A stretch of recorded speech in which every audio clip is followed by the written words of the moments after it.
Hello everyone, welcome to true IAS.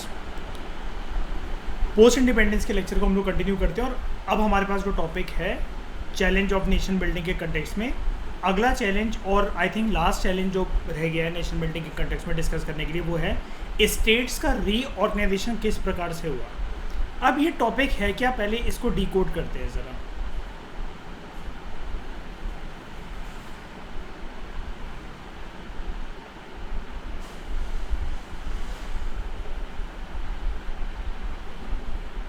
ठीक है, यहाँ पर क्या है, हिंदुस्तान का जो नक्शा है ना वो ऐसा तो था नहीं। क्यों? अभी अभी जब ब्रिटिश इंडिया के चंगुल में हिंदुस्तान था तब उसके नक्शे में यहाँ पर ये पाकिस्तान भी कवर होता था, ये जो बांग्लादेश का हिस्सा है ये भी आता था, कुछ कुछ अफ़गानिस्तान की टेरिटरी को भी मतलब उन्होंने कब्ज़ा कर रखा था, कुछ कुछ थोड़ा थोड़ा नेपाल भी उनके पास था। तो अब क्या हो गया है, जब आज़ादी मिल चुकी है हमें और बंटवारा हो गया है और ईस्ट पाकिस्तान वेस्ट पाकिस्तान अलग हो गए हैं, तो हिंदुस्तान का नक्शा कुछ इस प्रकार से हमारे पास आ तो गया है। लेकिन यहाँ पर एक दिक्कत भरी बात ये भी है,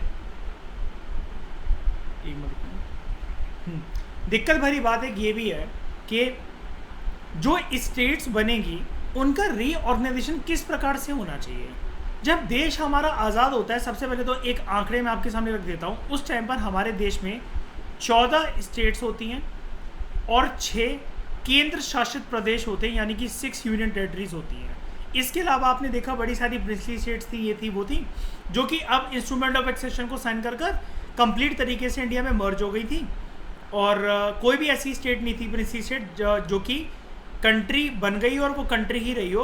सरदार वल्लभ भाई पटेल जी के इनिशिएटिव की वजह से सारी की सारी स्टेट्स कंप्लीट तरीके से मर्ज हो गई थी, यानी कि दूध के ग्लास में भरपूर तरीके से चीनी अच्छे से मिक्स हो गई थी। तो अब यहाँ पर रीऑर्गेनाइजेशन ऑफ स्टेट्स का मतलब क्या है, इस टॉपिक का मतलब क्या है, इसको डिकोड करते हैं। इस टॉपिक का मतलब ये है कि कल को मतलब मान लो हमें मध्य प्रदेश बनाना है, तो मध्य प्रदेश कितना बड़ा बनेगा, या दिल्ली बनाना है, हरियाणा बनाना है, ये कितने बड़े बनेंगे, क्या होगा इनका साइज़, क्या हरियाणा इतना बड़ा होगा या फिर वो इतना बड़ा होगा, उत्तर प्रदेश को हम इतना सा बनाएं या फिर इतना बड़ा बनाएं, गुजरात को हम लोग ऐसे बनाएं या फिर ऐसे करके बनाएं। और रीऑर्गेनाइजेशन जो होगा तो उसमें कंसेंसस बिल्डिंग कैसे होगी, कंसेंसस बिल्डिंग कैसे होगी, यानी कि आपसी सहमति से बाकी राज्य जो है वो आपत्ति ना करें, वो सवाल जवाब ना उठाएं, सारे के सारे स्टेट्स को जो बाउंड्री दी गई है उसकी तय सीमा के अंदर उसको वो बाउंड्री एक्सेप्टेबल हो। ये चीज़ सुनिश्चित कैसे होगी, ये चीज़ इंश्योर कैसे होगी, ये भी एक बहुत एक इम्पॉर्टेंट चैलेंज था। तो चलो इस चैलेंज के बारे में पढ़ते हैं। जो प्रोसेस था नेशन बिल्डिंग का वो ख़त्म नहीं हुआ पार्टीशन के बाद भी। जैसा कि हमने ऊपर देखा था कि नेशन बिल्डिंग के बड़े सारे चैलेंजेस थे पार्टीशन के बाद भी, पार्टीशन के बाद तो बल्कि रियल दिक्कतें शुरू हुई हैं। और इंटीग्रेशन जब हो गया प्रिंसी स्टेट्स का, अगर इसको आप में से कोई सबसे बड़ा चैलेंज समझ रहा है तो इसके बाद भी एक चैलेंज और रह गया, जो कि हमारा टॉपिक है रीऑर्गेनाइजेशन ऑफ स्टेट्स। अब एक जो मुख्य प्रकार से जो चैलेंज रह गया वो ये था कि हम लोग इंडियन स्टेट्स जो भी हैं उनकी इंटरनल बाउंड्रीज को कैसे ड्रॉ करें, उनकी इंटरनल बाउंड्रीज को कैसे ड्रॉ करें। यहाँ पर बात सिर्फ एडमिनिस्ट्रेटिव डिविजन्स की नहीं थी, यानी कि इतनी विधानसभाएं बनेंगी, ये संसद भवन बनेगा जिसके 2 हाउस होंगे, लोकसभा राज्यसभा, एक पर्टिकुलर टेरिटरी में अगर इतनी XYZ पॉपुलेशन है तो उसका इतना रिप्रेजेंटेटिव पार्लियामेंट में होगा या फिर विधानसभा में होगा। बात सिर्फ एडमिनिस्ट्रेटिव डिविजन्स की नहीं थी, बाउंड्रीज को इस प्रकार से ड्रॉ करना एक चैलेंज था। और ड्रॉ ऐसे करा जाना था कि कंट्री की लिंग्विस्टिक और कल्चरल डाइवर्सिटी यानी कि प्लूरलिटी जो है वो बरकरार रहे, वो रिफ्लेक्ट होनी चाहिए बाउंड्रीज ड्रॉ करते वक्त। और इसकी वजह से एक चीज़ हर्ट नहीं होनी चाहिए, एक पिलर बिल्कुल भी डगमगाना नहीं चाहिए, वो है देश की यूनिटी अलॉन्ग विद डाइवर्सिटी। तो यहाँ पर हमें जब बाउंड्रीज ड्रॉ कर रहे थे, अभी आपने दो पैरामीटर जान लिए, एक है लिंग्विस्टिक और दूसरा है कल्चर। यानी कि लिंग्विस्टिक को हम लोग बोलते हैं लैंग्वेज, अगर किसी को नहीं पता तो मैं उसके लिए बता दे रहा हूँ। लिंग्विस्टिक का मतलब होता है लैंग्वेज, और कल्चर तो आप जानते ही हो, संस्कृति। अंग्रेजी हुकूमत के दौरान जो स्टेट की बाउंड्रीज थी वो इस प्रकार से बनाई गई कि उनको, अंग्रेजों को एडमिनिस्ट्रेटिव कन्वीनियंस हो, यानी कि वो अपने कन्वीनियंस के हिसाब से बाउंड्रीज ड्रॉ कर लेते थे कि इतने से इतना हिस्सा ये जो है ये बंगाल का हिस्सा है, तो हमें पता है कि कल को हमें ये रास्ते ब्लॉक कर देने हैं, तो यहाँ से हम किसी भी तरीके के रिवोल्ट को और उसको शांत कर सकते हैं। एक एग्जाम्पल दे रहा हूँ बस मैं एक आपको। तो इस प्रकार से उन्होंने जब बाउंड्रीज बनाई थी, ये आपको बैकग्राउंड बता रहा है कि तब उन्होंने अपने एडमिनिस्ट्रेटिव कन्वीनियंस के हिसाब से बनाई थी। और बाद में कुछ कुछ बाउंड्रीज ऐसी थी कि जब वो टेरिटरीज, अगर उनको ध्यान से देखा जाए, उनको प्रिंसली पावर्स रूल कर रहे थे। लेकिन अब ना ही ये अंग्रेजी हुकूमत रही, ना ही ये प्रिंसली स्टेट्स रहे। ये सारा का सारा अब जो ब्रिटिश इंडिया था, अब वो बन चुका है सिंपली इंडिया। और हमने ये क्वेश्चन जो था इंटीग्रेशन ऑफ प्रिंसली स्टेट्स, इसको भी सॉल्व कर दिया। पार्टीशन को भी देख लिया, पाकिस्तान भी अलग हो गया। पाकिस्तान के दो बंटवारे भी कर दिए, यहाँ से ईस्ट पाकिस्तान को भी हिस्सा दे दिया उसका। अब हमारे सामने एक क्वेश्चन ये था, अब जितनी स्टेट्स, राज्य, नेशन स्टेट की बात नहीं हो रही यहाँ पर अब जितनी प्रोविंसेस, जितनी स्टेट रह गई है, उनकी बाउंड्री कैसे ड्रॉ करी जाए जो कि भारत की टेरिटरी के विद इन आती हैं, उसके अंदर आती है। हमारी जब नेशनल मूवमेंट चल रही थी, आज़ादी की लड़ाई चल रही थी, तब आज़ादी की लड़ाई में ये बोला गया, our national movement had rejected these divisions as artificial. और नेशनल मूवमेंट के टाइम पर ये प्रॉमिस करा गया था कि जो लिंग्विस्टिक प्रिंसिपल है ना, आज़ादी के बाद उसी के बेसिस पर, इस प्रिंसिपल के बेसिस पर स्टेट्स फॉर्म होंगे। ये जो लाइन है, लगेगा आपको ऐसा, मॉडर्न इंडियन हिस्ट्री के कंटेक्स्ट में फिल्म्स की स्टेटमेंट बन सकती है, ये आपको लगेगा स्पेक्ट्रम से है, लेकिन स्पेक्ट्रम में दूर दूर तक ये वाली लाइन नहीं मिलेगी आपको इतनी सिंपलिस्टिक वे में, ठीक है। हमारी जो नेशनल मूवमेंट थी उसने ये प्रॉमिस करा कि अगर कभी भी डिवीजन एडमिनिस्ट्रेटिव कन्वीनियंस के बेसिस पर होती है तो ये नकली है, ये आर्टिफिशियल है। और इवन नेशनल मूवमेंट के टाइम पर ये बोला गया था, जो अभी आपको ब्रिटिश इंडिया के टाइम पर ये जो डिविजन्स दिख रही हैं, जिस प्रकार से मध्य प्रदेश दिख रहा है, उत्तर प्रदेश दिख रहा है, एनडब्ल्यूएफपी दिख रहा है, ये नकली हैं ये सब चीज़ें, क्योंकि उन्होंने अपनी सहूलियत के हिसाब से बाउंड्रीज ड्रॉ कर रखी हैं। हम जो करेंगे, जब हमारे स्टेट्स बनेंगे, आज़ादी मिलेगी, जितने स्टेट्स होंगे उनका रिऑर्गनाइजेशन करेंगे, ये पहले ही बोल दिया गया था। मैंने आपको बताया था ना, हमारे नेशनल लीडर्स फ्यूचरिस्टिक थे।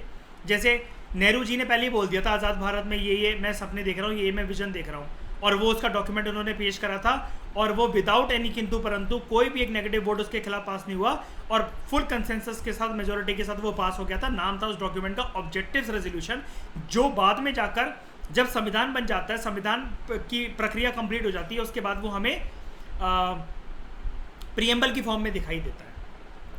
तो लिंग्विस्टिक प्रिंसिपल, ये अगर क्वेश्चन आ जाए कि कौन से प्रिंसिपल के बेसिस पर स्टेट्स बनाई जानी थी, तो वो था लिंग्विस्टिक प्रिंसिपल, यानी कि लैंग्वेज के प्रिंसिपल पर। क्योंकि ऐसा ना हो, देखो आप लैंग्वेज का प्रिंसिपल समझो, ऐसा ना हो कि एक पर्टिकुलर भाषा बोलने वाले जो लोग हैं वो तितर बितर होकर फैले हों, कि कुछ रह रहे हैं हरियाणा में, कुछ रह रहे हैं जम्मू एंड कश्मीर में, कुछ आपको राजस्थान में दिख रहे हैं, फिर कुछ केरला में दिख रहे हैं, कुछ कर्नाटका में दिख रहे हैं, कुछ आपको तमिलनाडु में दिख रहे हैं, यहाँ पर फिर आपको नागालैंड और मणिपुर के अंदर दिख रहे हैं। वो तितर बितर नहीं होने चाहिए। लैंग्वेज की जो डाइवर्सिटी है वो डाइवर्स भले ही हो, लेकिन हमें लिंग्विस्टिक प्रिंसिपल के बेसिस पर के एक लैंग्वेज बोलने वाले मेजॉरिटी जनसंख्या जो है, अगर वो स्टेट में लोकेटेड है, तो हम वहाँ पर ऐसी ऐसी बाउंड्री करके कि जहाँ जहाँ वो भाषा बोलने वाले जो गाँव या जो सड़कें गली मोहल्ले गुजर रही हैं, वहाँ पर हम ऐसी बाउंड्री क्रिएट करके एक स्टेट बना देंगे। लेकिन क्या ये प्रिंसिपल एक्सेप्ट हुआ कि नहीं हुआ, या इसके साथ और भी चीज़ें अटैच थी, उसको जानेंगे आज के लेक्चर में। तो लिंग्विस्टिक प्रिंसिपल को माना गया कि स्टेट जब भी फॉर्म होगी तो इस प्रिंसिपल के बेसिस पर फॉर्म होगी। कांग्रेस का 1920 में एक सेशन हुआ था, Nagpur session of Congress in 1920। Again prelims का एक इंपॉर्टेंट क्वेश्चन। यहाँ पर ये जो प्रिंसिपल था, कौन सा, लिंग्विस्टिक प्रिंसिपल, इसको रिकॉग्नाइज करा गया कि आने वाले टाइम पर इंडियन नेशनल कांग्रेस जो पार्टी है, एक तो वो खुद इसी प्रिंसिपल पर रीऑर्गेनाइज होगी। अब आप कहोगे ये लाइन समझ में नहीं आई, इंडियन नेशनल कांग्रेस पार्टी यानी कि कांग्रेस पार्टी लिंग्विस्टिक प्रिंसिपल पे ऑर्गेनाइज होगी। मतलब आपको पता होगा कांग्रेस जो थी वो पैन इंडिया पार्टी थी, पूरे हिंदुस्तान में फंक्शन कर रही थी, नेशनल लेवल पे भी और स्टेट लेवल पे भी। बड़े सारे प्रोविंशियल कांग्रेस कमेटीज थी जो कि स्टेट लेवल पे फंक्शन करती थी। ये कमेटीज बनाई कैसे गई? ये कमेटी बनाई गई लिंग्विस्टिक जोन्स के आधार पर। एक एग्जांपल दे देता हूँ, मतलब इसको समझना, दिल से मत लगा लेना इस एग्जांपल को। बंगाल के अंदर जो बंगाली स्पीकिंग कम्युनिटी है, उस जमाने की बात कर रहा हूँ मैं, जब ये लिंग्विस्टिक प्रिंसिपल की बात चल रही थी आज़ादी से पहले, वहाँ पर बंगाल के अंदर कोई बंगाली स्पीकिंग कम्युनिटी है जो कि कांग्रेस के प्रिंसिपल्स को एक मतलब क्या कहते हैं मानती है, अच्छे से आज़ादी की लड़ाई में उनका कंट्रीब्यूशन है। तो इंडियन नेशनल कांग्रेस दिल्ली में बैठी सरकार ये बताएगी उनको, या बॉम्बे में बैठे जहाँ पर भी वो बैठते हैं मेन लीडर जवाहरलाल नेहरू वगैरह, उनको ये बताएंगे कि तुम लोग ना बंगाल के अंदर कांग्रेस की ideas and ideology and principles को प्रमोट करो। तुम ज़्यादा अच्छे से बंगाली लोगों के साथ कम्युनिकेट कर सकते हो क्योंकि तुम्हें बंगाली आती है, और क्योंकि तुम कांग्रेस के प्रिंसिपल्स को मानते हो, तो तुम पूरे के पूरे बंगाल में, वेस्ट बंगाल में हमारी आइडियोलॉजी, हमारे आइडियाज़, हमारे प्रिंसिपल्स, हमारे जो भी मैनिफेस्टो है उसको ज़्यादा अच्छे से प्रमोट कर सकते हो, जनता को ज़्यादा अच्छे से हमारी एक्टिविटीज़ और एक्शंस के बारे में बता सकते हो। तो बड़ी सारी प्रोविंशियल लेवल पे, स्टेट लेवल पे जो कांग्रेस कमिटीज़ थी जो कि आज़ादी की लड़ाई है, बहुत सारे अन्य काम कर रही थी, वो लिंग्विस्टिक जोन्स के आधार पर ही क्रिएट हुई थी। एग्जाम्पल जैसा कि मैंने आपको नीचे दिया। लेकिन सब में कॉमन बात थी, अभी आपने आज के लेक्चर में ये देखा है, कभी भी देश में ब्रिटिश इंडिया के टाइम पे जब कोई भी डिवीजन चलता था ना, कि इस गली मोहल्ले को यहाँ पर बांट देना, यहाँ एक कमेटी बनेगी, यहाँ ये बनेगी, यहाँ ये ऐसा बनेगा, वो बनेगा, तो एडमिनिस्ट्रेटिव डिविजन्स के बेसिस पर नहीं बांटा जाता था, लिंग्विस्टिक जोन्स के बेसिस पर बांटा जाता था। यानी कि उस टाइम पर सबसे बड़ी पार्टी कांग्रेस का दृढ़ संकल्प यही था कि कल को अगर भारत आज़ाद होता भी है तो जो राज्यों की स्थापना होगी, जो स्टेट्स बनेंगे इंडिया के अंदर, जो प्रोविंसेस बनेंगे, वो लिंग्विस्टिक बेसिस पर बनेंगे। और ये चीज़ कांग्रेस शुरू से, ये पैराग्राफ आपको ये बताने के लिए आया था, ये चीज़ कांग्रेस शुरू से ही आज़ादी से पहले भी, जब खुद भी अपने आप को रीऑर्गेनाइज करती थी ना, कांग्रेस दिल्ली में बैठी हुई है, मेन पार्टी जवाहरलाल नेहरू वगैरह, लेकिन उनको जम्मू कश्मीर से लेकर कन्याकुमारी तक, गुजरात से अरुणाचल तक आज़ादी की लड़ाई की भावना, देशभक्ति की भावना, अंग्रेज़ों को भगाने के लिए मैनिफेस्टो, सारे लोगों का धरना प्रदर्शन, अगर एकजुट इकट्ठा करना है सारे लोगों को। अब भाई मैं केरला जाकर क्या बात करूं, तमिलनाडु जाकर क्या बात करूं, मुझे तो तमिल आती नहीं है, तो वहाँ पर लिंग्विस्टिक जोन्स बना दिए गए कि जो लोग कांग्रेस की आइडियोलॉजी से इत्तेफाक रखते हैं, और अगर वो अपनी स्टेट में है, तो मैं बीइंग जवाहरलाल नेहरू बार बार तो जा नहीं सकता वहाँ पर, तो मैंने तमिलनाडु के अंदर लिंग्विस्टिक जोन्स बना दिए कि आप में से जो भी तमिल स्पीकिंग लोग हैं जो कांग्रेस पार्टी के साथ संबंध रखते हैं, आप पार्टी के मेंबर्स हो, आप तमिलनाडु कांग्रेस कमेटी के मेंबर हो, और आप तमिलनाडु के अंदर कांग्रेस पार्टी के आइडियोलॉजीज और आइडियाज, प्रिंसिपल्स और एक्शंस के बारे में जनता को बताओगे, ताकि जनता क्या कहते हैं इन प्रिंसिपल्स को माने। सबसे बड़ी पार्टी यही थी, तो और कोई पार्टी आने का डिस्प्यूट उठता नहीं है। छोटी मोटी अन्य पार्टी थी जिसके बारे में सेकंड चैप्टर में हम बात करेंगे इस बुक के अंदर। पहले मुझे ये बता दो, ये थोड़ा सा टेक्निकल था क्योंकि आपका बैकग्राउंड नहीं होगा आपका किसी का भी ये सुनने के लिए। ये पैराग्राफ मैंने जितने अच्छे से बता सकता था मैंने बता दिया। आपको समझ में आया ये? कशिश, सारी बातें क्लियर हो गई है सबको? कशिश, रागिनी, शैली, अंकिता, सबको क्लियर है?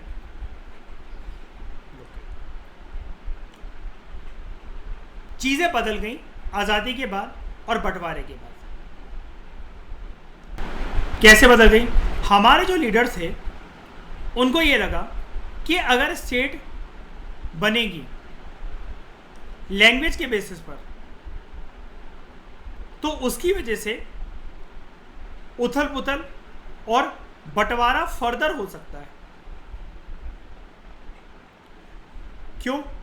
समझते हैं इसको, इस साइकोलॉजी को समझते हैं।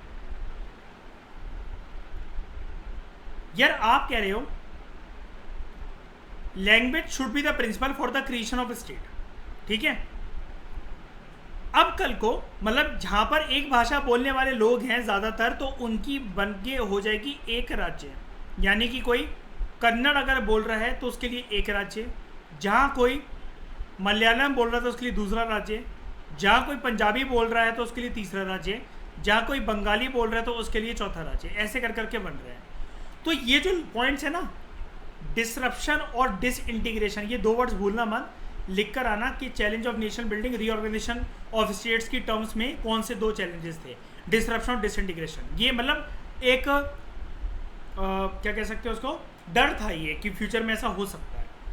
ये बोला गया कि लैंग्वेज के बेसिस पर अगर ऐसे स्टेट बनने लग गए तो कल को तो यार इंडिया में इतनी डाइवर्सिटी है, लोग अलग अलग ग्रुप बना कर 1000 ग्रुप बन जाएंगे और वो कहेंगे हमारी लैंग्वेज ये है, हमें स्टेट दे दो, हमारी लैंग्वेज का शोषण होता है, हमें स्टेट दे दो, हम इस लैंग्वेज से जो कम्युनिटी आते हैं हमारी पॉपुलेशन बहुत कम रह गई है, हमें स्टेट दे दो, हमें अपनी लैंग्वेज को प्रिजर्व करना है, हमें स्टेट दे दो, हमारी स्क्रिप्ट मिटती चली जा रही है, इसकी प्रमोशन नहीं हो रही है, हम सिर्फ एक गांव तक सीमित रह गए, हमारे गांव को एक स्टेट का दर्जा दे दो। हर कोई एक स्टेट बनाने के पीछे पड़ा रहेगा, ये है इस लाइन का मतलब। तो इट वॉज फेल्ट दैट ये जो है, जो दूसरे चैलेंजेस हैं हमारे सामने नेशनल बिल्डिंग के, सामाजिक चैलेंजेस और आर्थिक चैलेंजेस, सोशल और इकोनॉमिक चैलेंजेस, उनसे अटेंशन डाइवर्ट कर देगी हमारे देश का लीडरशिप का, जो कि कंट्री फेस कर रहे हैं। और हमेशा लैंग्वेज के बेसिस पर धरना प्रदर्शन होते रहेंगे कि इस भाषा को बचाने के लिए, इस भाषा को प्रमोट करने के लिए, इन लिंग्विस्टिक आइडेंटिटी को प्रमोट करने के लिए, इसको प्रिजर्व करने के लिए नए नए राज्य बनाते रहो।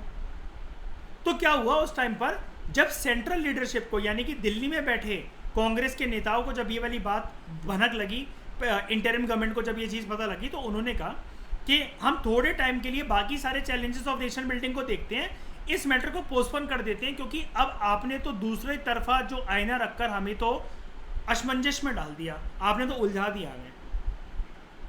बिल्कुल सही कह रहे हो कि कल को अगर ऐसा होने लगा तो फिर तो बंटवारे होने ही हैं इस देश के।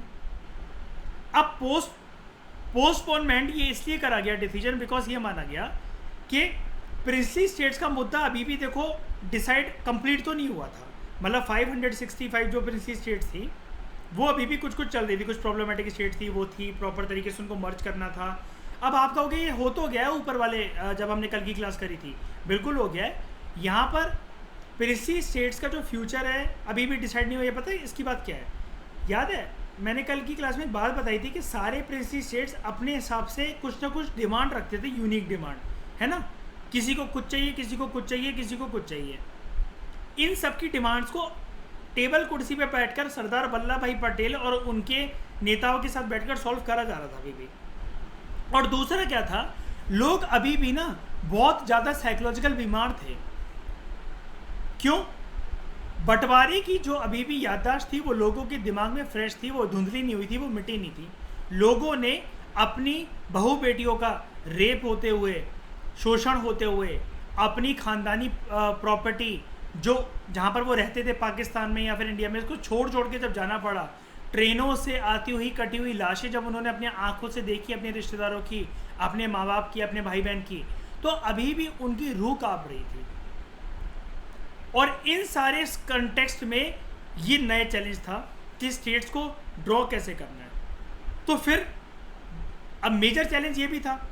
ये वाली बातें, दो बातें आपको फिर से यहाँ पर क्यों बताई जा रही हैं कि प्रिंसली स्टेट्स का फ्यूचर अभी भी डिसाइड नहीं है और पार्टीशन की मेमोरी अभी भी वो नहीं है।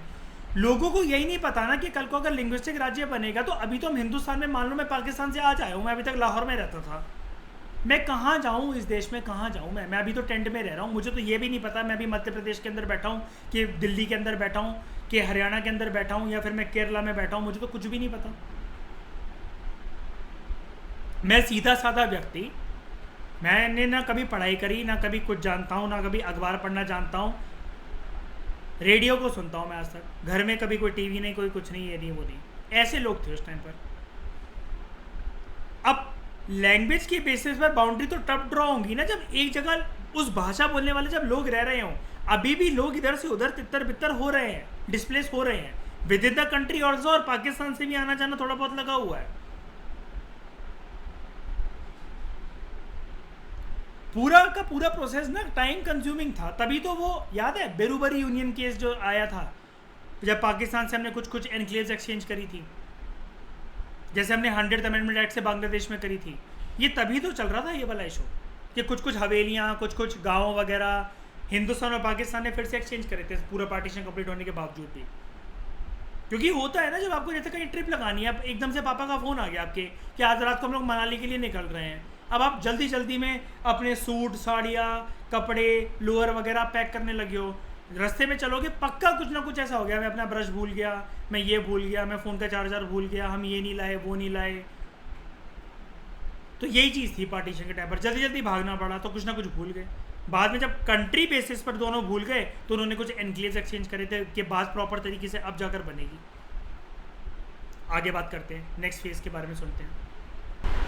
ये जो डिसीजन था नेशनल लीडरशिप का, इसको लोकल लीडर जो थे लोकल लेवल पे अलग अलग राज्य में और लोग जो थे उन्होंने चैलेंज करा कि नहीं राज्य बनाओ, हमें राज्य जल्दी चाहिए, तुम डिसाइड नहीं कर पा रहे तो कोई बात नहीं, हमें दिक्कत हो रही है, हमारी एडमिनिस्ट्रेटिव दिक्कत हो रही है, हम डिसाइड नहीं कर पा रहे हैं कि हमारे यहाँ की जो पुलिस है वो भारत की पुलिस है या फिर हमारे राज्य की पुलिस है।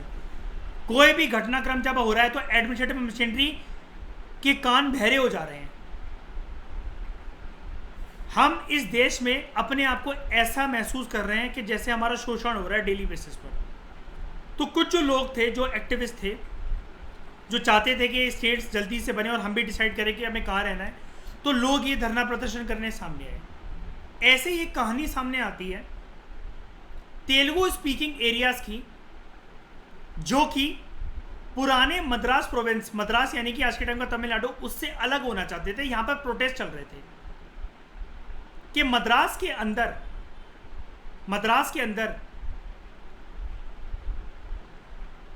क्या भाषा बोली जाएगी, तमिलनाडु के अंदर क्या बोली जाती है, तमिल। यहाँ पर कुछ तेलुगु स्पीकिंग लोग थे जो कि बोलते थे कि हमारा शोषण होता है, लैंग्वेज के बेसिस पर हमारे साथ डिस्क्रिमिनेशन होती है। ये प्रेजेंट डे जो तमिलनाडु का एरियाज है, ये वहाँ के लोग थे, वहाँ के एरियाज थे जो कि डिमांड कर रहे थे कि हमें अलग कर दो क्योंकि हमारी लिंग्विस्टिक आइडेंटिटी यहाँ पर खतरे में है। और ये आज के टाइम में कहाँ पे प्रदर्शन चल रहा था, कुछ पार्ट्स जो थे, जो आंध्र प्रदेश, केरला और कर्नाटका, ये कुछ पार्ट्स मतलब अलग होना चाह रहे थे तमिलनाडु से on the basis of language. तो एक मूवमेंट चलती है, मैं फिर से बताता हूँ, कंफ्यूज मत होना। तमिलनाडु के अंदर प्रोटेस्ट चल रहे थे कि तमिल स्पीकिंग लोग शोषण करते हैं हमारा और हमारी लिंग्विस्टिक आइडेंटिटी को हर्ट करते हैं। कौन कह रहा था ऐसा तेलुगु स्पीकिंग लोग कह रहे थे। और पहले के टाइम में जो पुराना मद्रास प्रोविंस था, उसके अंदर आज के समय का Tamil Nadu plus Andhra Pradesh plus Kerala plus Karnataka, ये सारे वो थे। तो तमिलनाडु के अंदर जो ये तेलुगु स्पीकिंग लोग थे, ये डिमांड कर रहे थे कि हमारे लिंग्विस्टिक आइडेंटिटी पे जो खतरा मंडरा रहा है, उसके बेसिस पर हमारा राज्य एक अलग करके हमें दे दो, नया राज्य दे दो। अब इसके लिए जब प्रशासन बहरा हो गया, उसने कुछ नहीं सुना, तो ये सारे के सारे तेलुगु स्पीकिंग लोग और एरिया से निकले ऑब्वियसली बात है, लोग सड़कों पर आते हैं और एक लार्ज स्केल पर साउथ इंडिया में ओल्ड मद्रास प्रोविंस के अंदर तमिलनाडु, आज के टाइम का जो तमिलनाडु है, वहाँ पर एक मूवमेंट चलती है जिसका नाम था विशाल आंध्रा मूवमेंट। 3 मार्क्स का MPPSC में मेंस में क्वेश्चन आ सकता है, Uttar Pradesh public service commission में आ सकता है, BPSC में आने के इस साल बहुत चांसेस हैं इसके, और उसमें भी याद रखना कि प्रीलिम्स के अंदर भी पूछा जा सकता है। ये वाली बुक से अभी भी मैं आप लोगों को बता सकता हूँ बहुत क्वेश्चंस पेंडिंग है जो कि UPSC ने नहीं पूछे। इस बुक को इनफैक्ट 1% भी टच नहीं करा UPSC ने। आने वाले टाइम के अंदर पॉलिटी का रूप देकर इस बुक से बहुत क्वेश्चंस निकल सकते हैं, मीन्स में भी और प्रीलिम्स में भी। विशाल आंध्रा मूवमेंट यहाँ पर हुई। ये एक ऐसी मूवमेंट थी कि सेपरेट एक आंध्र प्रदेश नाम का राज्य बनाओ। ये डिमांड करा गया इस मूवमेंट के अंदर कि जो तेलुगु स्पीकिंग एरियाज हैं वो मद्रास प्रोविंस से अलग हो जाने चाहिए हमारा, क्योंकि भाषा के बेसिस पर शोषण होता है। And they wanted a separate Andhra province, यानी कि आंध्र प्रदेश की नाम की स्टेट। मद्रास प्रोविंस के अंदर जो ये पॉलिटिकल फोर्सेस एक्टिव थी आंध्र रीजन को लेकर कि separate Andhra region, Andhra state, Andhra Pradesh नाम से बनना चाहिए राज्य, ये फेवर में थे कि लिंग्विस्टिक रीऑर्गेनाइजेशन होना चाहिए मद्रास प्रोविंस का। मद्रास प्रोविंस के अंदर, कहने का मतलब बात समझो क्या कहना चाह रहा है राइटर। मद्रास प्रोविंस के अंदर यानी कि तमिलनाडु के अंदर लोगों ने ये कहा जब कुछ लोग नहीं चाह रहे हैं भाई साहब कि वो रहे, उनको नहीं बोलनी तमिल, और तमिल बोलने वाले लोग उनका शोषण करते हैं, तो अलग कर दो ना। आप ही ने तो अभी कहा है कि हम लैंग्वेज के बेसिस पर स्टेट बनाएंगे। अब आप शांत क्यों हो गए? पोस्टपोन क्यों कर रहे हो उस इशू को? ये मूवमेंट जो थी, जब प्रशासन ने नहीं सुनी इनकी बात, और जब दिल्ली तक सेंट्रल लेवल पर बात गई, जब नहीं सुनी, तो ये बहुत ज़्यादा जोरों शोरों से मूवमेंट एक्टिव हुई। ठीक है, क्योंकि सेंट्रल गवर्नमेंट जो थी उसके कान बहरे हो चुके थे। कांग्रेस का एक लीडर था, और ऐसा लीडर जो कि गांधी के प्रिंसिपल्स पे चलता था। नाम था इसका पी श्रीरामुलु, पूरा नाम पोटी श्रीरामुलु।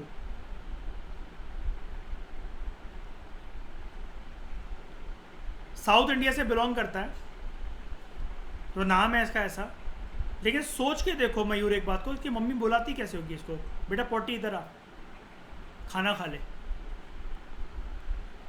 हाँ है कशिश, सारा मूड ही खराब कर दिया खाने का। नाम में ही ऐसा गवारपन है। लोग पूछ रहे हैं कि पोटी कहाँ गया है, पोटी करने गया है। तो पोटी श्रीरामुलु ये कांग्रेस लीडर था, और वेतरन गांधीयन था। वेतरन गांधी मतलब क्या होता है कि जो पुराने गांधीयन विचारों से इत्तेफाक रखता है। ये ना अनिश्चित काल के करवा चौथ पर जाकर बैठ गया, इनडेफिनेट पास के, मतलब मैं उठूँ, मतलब काइंड ऑफ मिनी सल्लेखना। 56 डेज के बाद डिमांड इसकी एक्सेप्ट हो गई कि आंध्र प्रदेश नाम का एक सेपरेट स्टेट बन गया, and it was the first state to be created on linguistic basis in India. जैसे मणिपुर में मैंने तुम्हें बताया था फिल्म्स का फैक्ट कल की क्लास में, ये भी एक फैक्ट है। लेकिन 56 डे आंध्र प्रदेश बन गया, और 56 डे भाई साहब अल्लाह को प्यारे हो गए, भगवान को प्यारे हो गए, भाई गुरु को प्यारे हो गए। इसकी वजह से हुआ क्या, इसकी डेथ के बाद वही पोस्टर फाड़ना, खंबे उखाड़ना, बिजली की तारें पकड़ लेना, बहुत ज़्यादा वॉयलेंट आउटबर्स्ट हुआ आंध्र प्रदेश के अंदर। लोग लाखों की तादाद में सड़कों पर आए, बहुत सारे लोग पुलिस फायरिंग के चलते इंजर हो गए, या किसी किसी ने अपनी ज़िंदगी भी गंवा दी। वही मतलब लीडर के बेसिस पर लीडर की डेथ हो गई, तो ज़्यादा उत्तेजना, गरम खून खोल जाना, बीपी हाई लो हो जाना, वही सब। मद्रास के अंदर बड़े सारे जो प्रोविंशियल लेजिस्लेटिव असेंबली थी, जो विधानसभाएं काइंड ऑफ चलती थी वहाँ पर, उनके लेजिस्लेटर्स ने रिज़ाइन कर दिया। फाइनली हमारे प्रधानमंत्री ने उस टाइम पर अनाउंस करा कि सेपरेट आंध्र स्टेट बनेगी। कब अनाउंस करा गया? दिसंबर 1952 के अंदर। अब यहाँ से प्रिम्स का क्वेश्चन ये निकल सकता है, क्योंकि अब वो घटनाक्रम देखकर 2018 से पूछने भी लगा है। अगर आप पेपर देखोगे कि 2018 से पूछने लगा कि एक घटनाक्रम के इस टाइम पे प्रधानमंत्री कौन था, ऐसा उसने पूछा था 2018 में। तो इस बुक से क्वेश्चन काइंड ऑफ हिंट देने लगा है यूपीएससी के, निकलेंगे क्वेश्चंस। तो उस टाइम पे प्रधानमंत्री कौन था हमारा? वेरी गुड, कुछ रह तो नहीं गया ऊपर। महात्मा गांधी का क्या कहना था? इनको भी कुछ बोलना है, इनको हर बात पे कुछ बोलना है। If linguistic provinces are formed, इसकी वजह से हवा मिलेगी और उत्तेजना बढ़ेगी रीजनल लैंग्वेजेस की भी। तो अगर हम लोग हर एक रीजन में हिंदुस्तानी को मीडियम ऑफ इंस्ट्रक्शन बनाना चाहते हैं, स्कूल्स में, कॉलेजेस में, या कहीं पर भी, तो and it is still more absurd to use English for this purpose. यानी कि वो ये बता रहे हैं कि हिंदी को आप ना काइंड ऑफ, मतलब महात्मा गांधी ने यहाँ पर हिंट दे दिया था कि आप इसको नेशनल लैंग्वेज नहीं बना सकते, जो कि हुआ भी ऐसा। हमारे देश की नेशनल लैंग्वेज कौन सी है?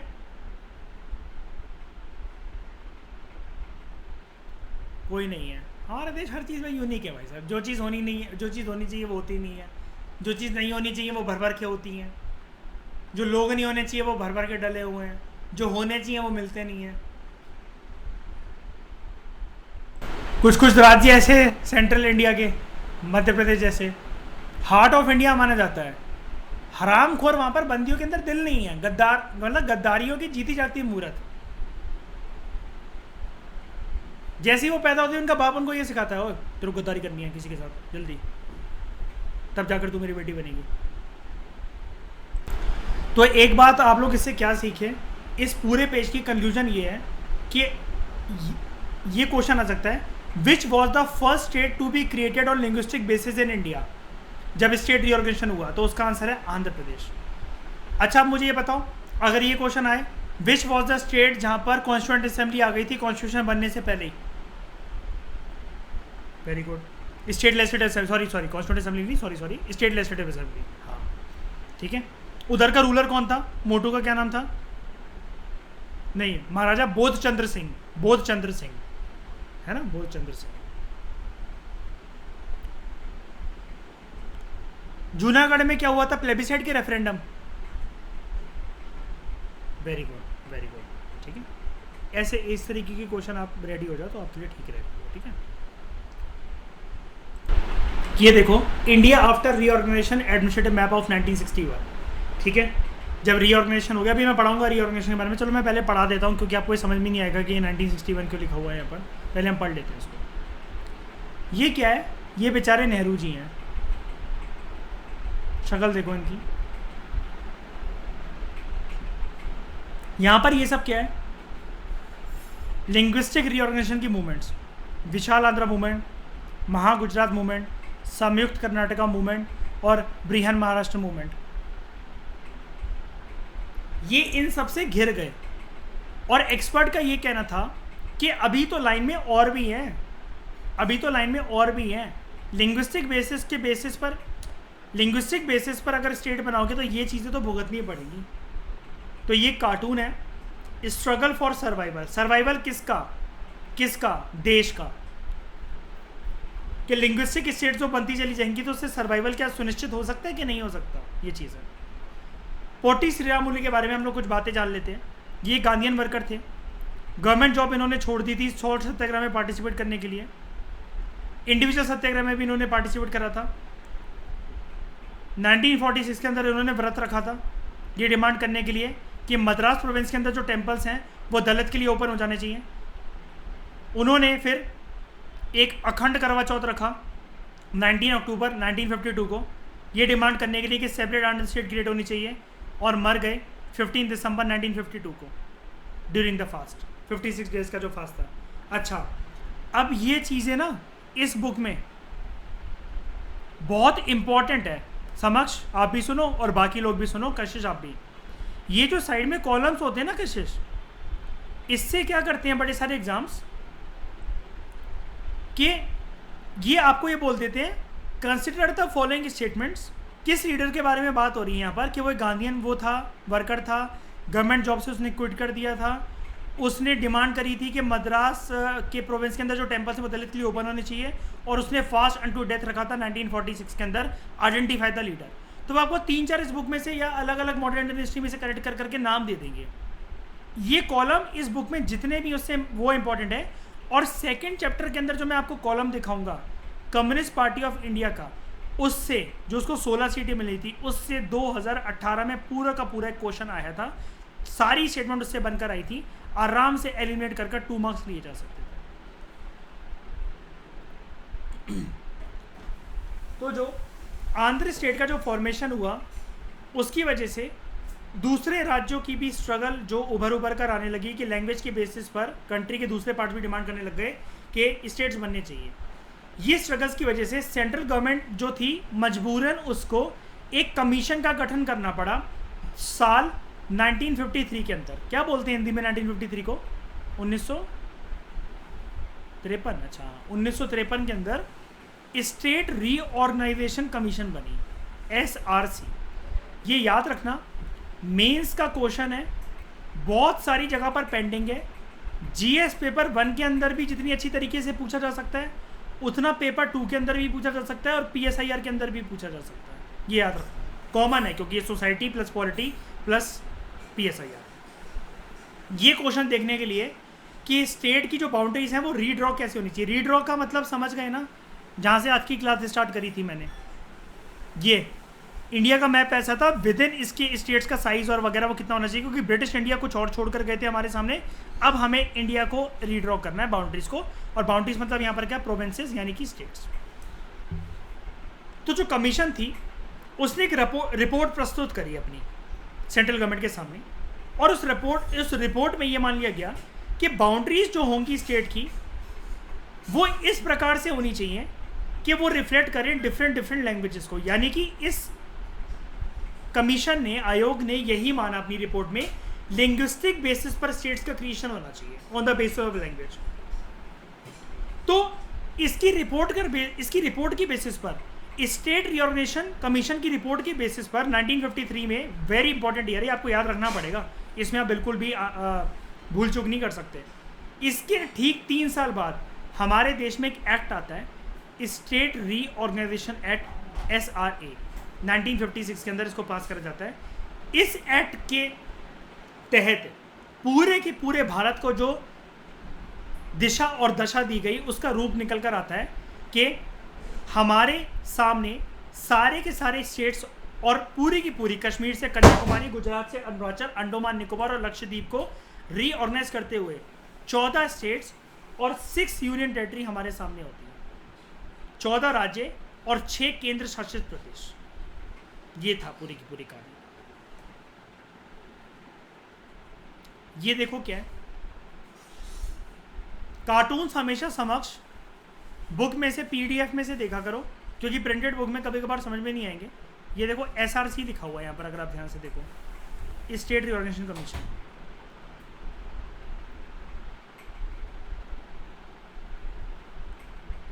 यहाँ पर ये कार्टून इसलिए है, नाम है इसका कोएक्सिंग द जिनी बैग। वो जिनी निकलता है ना, वो आपने देखा होगा अलादीन का चिराग टाइप है वो करके।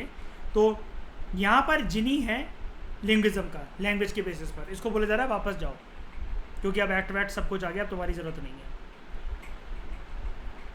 तो कुछ इंपॉर्टेंट बातें, कंक्लूजन ये थी इसकी रिपोर्ट 1955 में आई, जिसके बेसिस पर 1956 में स्टेट रिऑर्गेनाइजेशन एक्ट आता है। कमीशन थी SRC, स्टेट रिऑर्गेनाइजेशन कमीशन, ठीक है।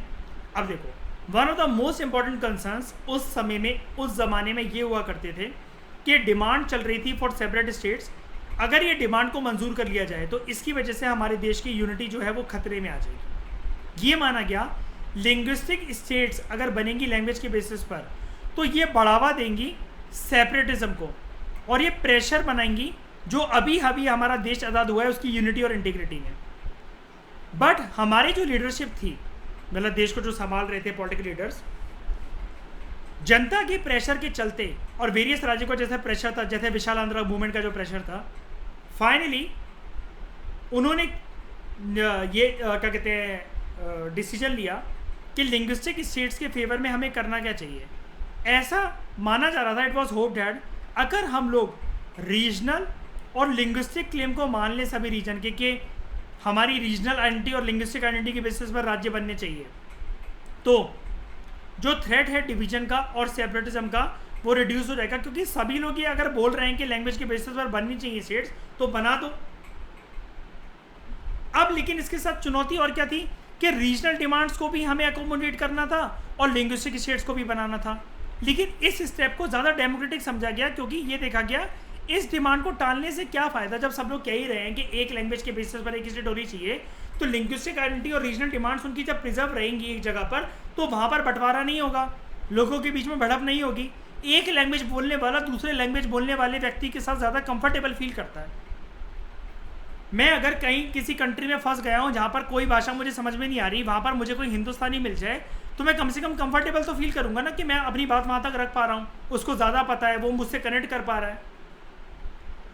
Now it is more than 50 years since the formation of linguistic states, और हम लोग ये कह सकते हैं कि लिंग्विस्टिक स्टेट्स और जो मूवमेंट्स थी इन स्टेट्स को बनाने के लिए, उन्होंने हमारे देश के डेमोक्रेटिक पॉलिटिक्स को, लीडरशिप को बेसिक वे में चेंज कर दिया। The path to politics and power was now open to people other than small English speaking elite, कि जो सिर्फ अंग्रेजी बोलते थे। उस टाइम पर ये ब्लेम भी लगाया जाता था, याद है ना, कि ज़्यादातर उस ज़माने की पॉलिटिक्स लॉयर्स और बड़े बड़े पॉलिटिशियंस के द्वारा डोमिनेट करी जाती थी, जो कि अंग्रेजी तालीम लेकर आए हुए हैं, इंग्लिश में जिनकी एजुकेशन है। Linguistic reorganization also gave some uniform basis to the drawing of state boundaries, के कुछ यूनिफॉर्म तरीके से स्टेट बाउंड्रीज ड्रॉ होनी चाहिए। ऐसा नहीं कि इस स्टेट को इस पैरामीटर के बेसिस पर बना दिया, उस स्टेट को उस पैरामीटर के बेसिस पर बना दिया। यूनिफॉर्मनेस होनी चाहिए, यानी कि सेमनेस होनी चाहिए। ये कंक्लूजन है, बस ऐसी बातें लिखी हुई हैं, बस मैं पढ़वा रहा हूँ। जिसकी वजह से it did not lead to the disintegration of the country, जो लोगों को डर था ऐसा नहीं हुआ कुछ भी, ठीक है, बल्कि इसकी वजह से नेशनल यूनिटी स्ट्रेंथन हुई। बस ये वाला पैराग्राफ कुछ ऐसे ही कह रहा है, उसको हटा दो, उसको आप छोड़ सकते हो। ये हम फर्दर वो कह रहे हैं कि बाद में पढ़ेंगे, इसको देखेंगे, छोड़ो इसको। ये देखो, ये इंपॉर्टेंट है।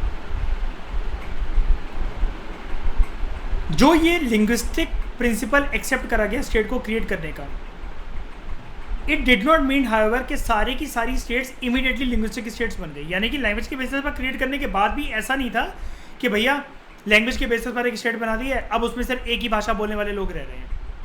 ठीक है, एक बायलिंगुअल एक्सपेरिमेंट भी हुआ बॉम्बे स्टेट के अंदर, जिसके अंदर गुजराती और मराठी स्पीकिंग लोग रह रहे थे। लेकिन हुआ क्या, जब वहां पर लोगों का धरना प्रदर्शन हुआ तो दो स्टेट्स क्रिएट हुए 1960 के अंदर। ये याद रखना, मैच द फॉलोइंग में आ सकता है किसी भी एग्जाम के अंदर, जितने मैं इस बॉक्स में पढ़ाऊंगा। 1960 के अंदर दो स्टेट बनी बॉम्बे स्टेट से अलग होकर, महाराष्ट्र एंड गुजरात। क्यों? वहाँ पर गुजराती और मराठी स्पीकिंग लोग रहते थे। पंजाब के अंदर भी दो लिंग्विस्टिक ग्रुप थे, एक हिंदी स्पीकिंग और एक पंजाबी स्पीकिंग। पंजाबी स्पीकिंग जो लोग थे उन्होंने सेपरेट स्टेट की डिमांड करी, लेकिन इसको 1956 तक दिया नहीं गया। जो पंजाब की स्टेट थी वो 10 साल बाद आई 1966 के अंदर, जो टेरिटरी आज की हरियाणा और हिमाचल प्रदेश की, ये सेपरेट करी गई एक इनमें से एक नया राज्य बनाने के लिए, पंजाब स्टेट।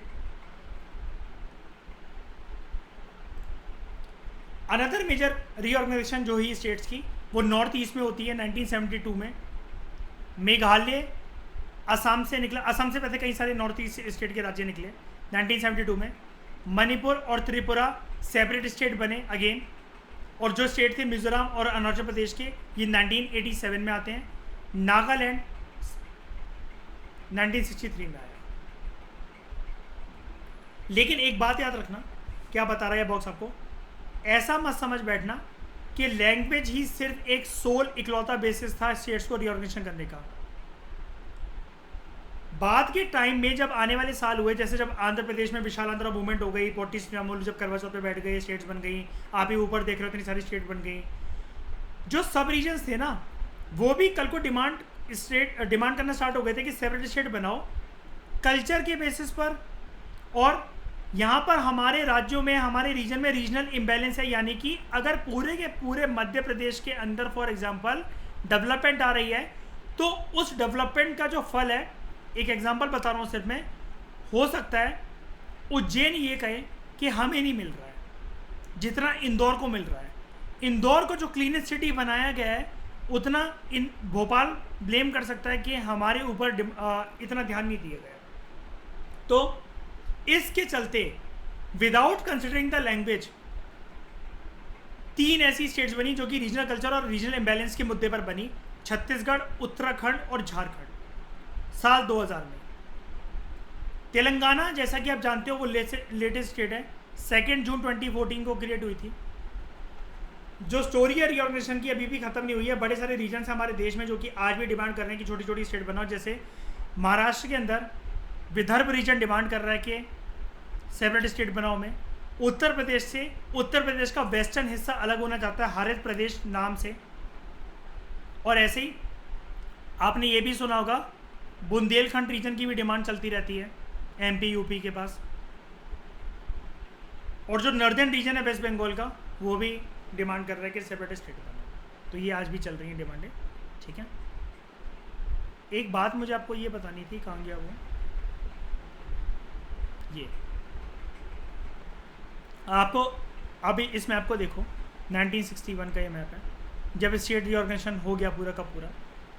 क्योंकि देखो ना, स्टेट रीऑर्गेनाइजेशन कमीशन आती है 1956 में, स्टेट रीऑर्गेनाइजेशन एक्ट 53 में, स्टेट रीऑर्गेनाइजेशन एक्ट आता है 1956 में। तो अब ये 61, अब ये पूरी की पूरी तरीके से आज ऐसे ही तो कुछ दिखता है ना हमें हमारा देश। वो अलग बात है कि अब ये भी सेपरेट हो गया है, ठीक है, ये भी अलग हो गया है। तो यहाँ पर name the original state from which the following states were carved out, मतलब गुजरात ओरिजिनली किससे निकला, मेघालय किससे, हरियाणा किससे और छत्तीसगढ़ किससे? 2 ऐसी स्टेट्स बताओ जो कि पार्टीशन से बिल्कुल भी अफेक्ट नहीं हुई। एंड नेम 2 स्टेट्स टुडे जो एक टाइम पर यूनियन टेरिटरी थी लेकिन बाद में स्टेट्स को उनको दर्जा मिल गया। ये कशिश आपको गूगल से पता लगेगा पूरे का पूरा कंप्लीट, मतलब कंप्लीट तरीके से सबके आंसर चाहिए तो गूगल। और कशिश आप आज सबको ग्रुप में भेजोगे ये वाला होमवर्क करके, और बाकी लोग भी जो मतलब जिसका जल्दी हो जाए वो भेज देना। लेकिन कशिश आजकल क्योंकि इस बुक की तैयारी में लगी हुई है इसलिए मैं उससे कह रहा हूँ, ठीक है कशिश, ये आप भेजोगे आज ये करके जितनी जल्दी हो सके अच्छे से। तो ये हो गया। हाँ हाँ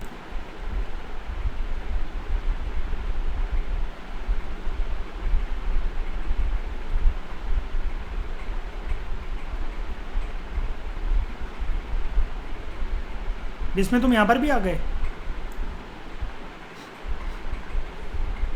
चलो इस चैप्टर में मेरे ख्याल से और तो कुछ नहीं रह गया, मैंने एक बारी बस देख लेते हैं। सारी मैंने फ़ोटोज़ करवा दी, मैप करवा दिया। बैक क्वेश्चन इसके कर लेना थोड़ा, ये भी कर लिया था हमने। हाँ सरदार वल्लभ भाई पटेल के बारे में ये मैंने पढ़ा दिया था कि नहीं। ये लीडर थे फ्रीडम मूवमेंट के, कांग्रेस लीडर थे, महात्मा गांधी के फॉलोअर थे, पहले डिप्टी प्राइम मिनिस्टर थे, फर्स्ट होम मिनिस्टर थे इंडिपेंडेंट इंडिया के। एक इंपॉर्टेंट रोल इन्होंने निभाया इंटीग्रेशन ऑफ प्रिंसी स्टेट्स में। मेंबर थे इंपॉर्टेंट कमेटीज़ के, कॉन्स्टिट्यूंट असेंबली के, फंडामेंटल राइट के ऊपर जो कमेटी थी, माइनॉरिटीज़ के ऊपर जो कमेटी थी, और प्रोविंशियल कॉन्स्टिट्यूशन के ऊपर जो कमेटीज थी उनके ऊपर। ये वाली बात ज़्यादा ध्यान मत देना, लक्ष्मीकांत के अंदर आपको आराम से मिल जाएगी ये, ठीक है। फिर ये हो गया था, ये हो गया था, ये भी देख लिया था, ये भी पढ़ा दिया था।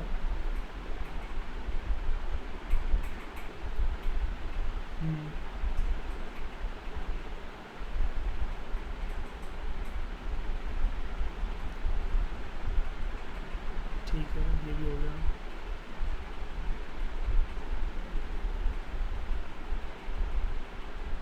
पार्टीशन के टाइम पर महात्मा गांधी ने ये वाली बात बोली थी कि कल का जो दिन है 14 अगस्त के दिन, ये बोल रहे हैं कि कल का जो दिन है हम लोग हर चीज़ से आज़ाद हो जाएंगे, ब्रिटिश हुकूमत की ग़ुलामी से। लेकिन जिस टाइम पर 12 बजे आज़ादी मिल रही होगी, एक दुख ये भी होगा कि देश का बंटवारा हो जाएगा। तो कल का दिन एंजॉय करने वाला भी है और शोक मनाने वाला भी है। इसको ऐसे राइटिंग प्लस PSIR में यूज़ करा जा सकता है। और अगर कशिश एक प्रकार का क्वेश्चन आए ना अगर कि ओपिनियन क्या है बड़े सारे लीडर्स के, पार्टीशन के ओपिनियन बड़े सारे लीडर्स ने कैसा फील करा पार्टीशन के टाइम पर, ये सबको बता रहा हूँ मैं। वैसे सिर्फ किसी का नाम लेते तो ऐसा मत बोला सोचा करो कि सिर्फ उसी को समझा रहा हूँ। तो ये ना ये वाली बात कशिश आप अपने नोट्स में जैसे आप ऐड करते हो ना कोई भी एडिशनल चीज़ें, ये आप लिख सकते हो, ठीक है। कि पार्टीशन के जैसे हमने पढ़ा था ना कॉन्सिक्वेंस वगैरह क्या हैं, तो आप 1-2 पॉइंट कशिश यहाँ से भी उठा के लिख सकते हो कि लीडर्स को भी बहुत बुरा लगा, उनका क्या कहना था, एज महात्मा गांधी सेट, फिर कोट एंड कोट करके इस लाइन को लिख सकते हो। तो ये जो बॉक्सेस है ना थोड़ा सा ध्यान दे लेना कशिश और आप सब लोग, ये ऐसे ही फालतू में नहीं लिखा होता। और मेरा पढ़वाने का मतलब मैं कोई टाइम वेस्ट करने थोड़ी ना बैठा हूँ कि नहीं मैं तो 45 मिनट खिंचवाऊँगा सेशन को, ताकि लगे हाँ भाई UPSC की जेन्युइन तैयारी चल रही है, ठीक है। एक एक चीज़ मैंने इसके अंदर से खोद कर आपको बता दी। Thank you very much for discussion.